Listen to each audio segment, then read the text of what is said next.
Namaste. Biography of Swami Vivekananda.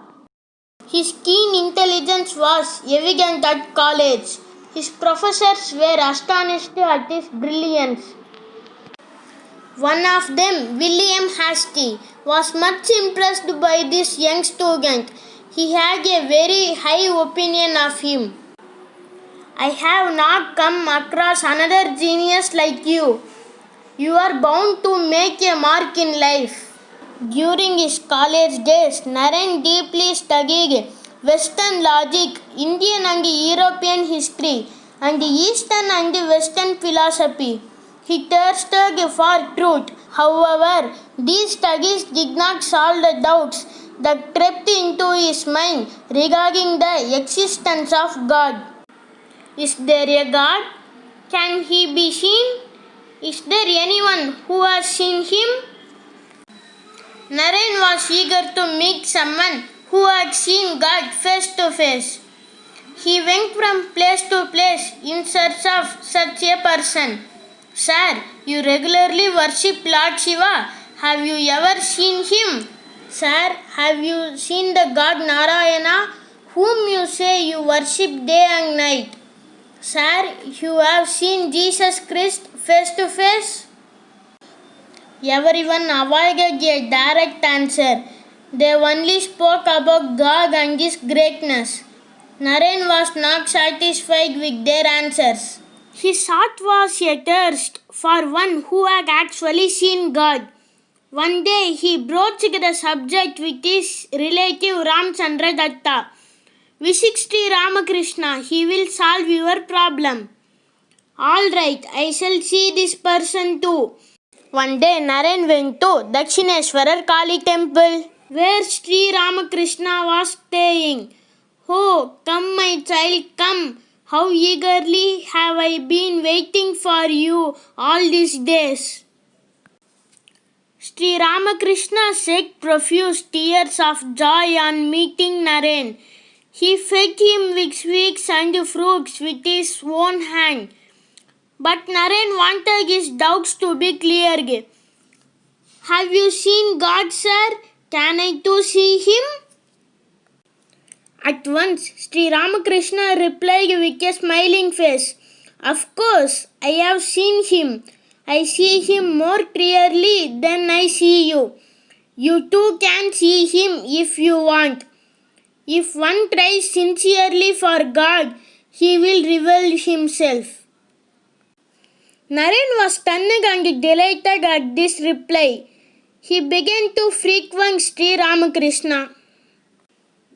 In due course, Naren became fully convinced that Ramakrishna was not only a realized soul but also a spiritual genius who can impact spiritually by his mere short touch. Sri Ramakrishna had practiced many spiritual disciplines, not only of Hinduism but also Christianity and Islam. He had realized the same God through all of them. As a lamp does not burn without oil, so a man cannot live without God. One should not think, my religion alone is the right one and the other religions are all false. God can be realized through every religion and by different paths.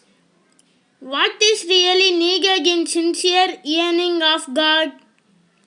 Every woman is an embodiment of the Divine Mother. One who can thus view woman will surely realize God. Under Sri Ramakrishna's loving guidance, the disciples, especially Naren, engaged themselves in intense spiritual practices for realizing God. During this period of more than 5 years, Naren had innumerable spiritual experience. Sri Ramakrishna commissioned Naren to be the leader of the band of his young disciples who would later become the torch-bearers of his worldwide spiritual mission.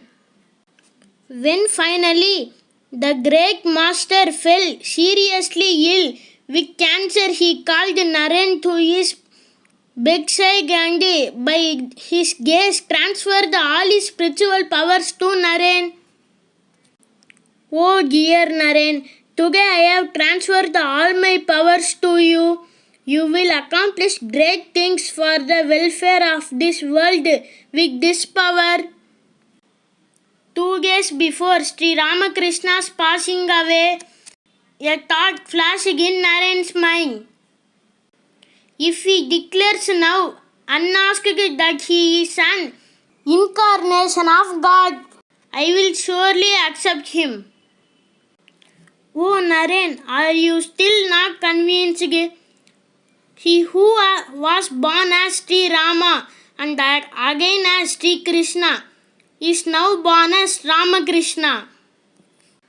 Sri Ramakrishna passed away on 16th August 1886. Under Naren's inspiration, some of the disciples left their homes to live a spiritual life. We should live an intense spiritual life to realize God. Within a few months, these young disciples took the sacred vow of sannyasa and became monks.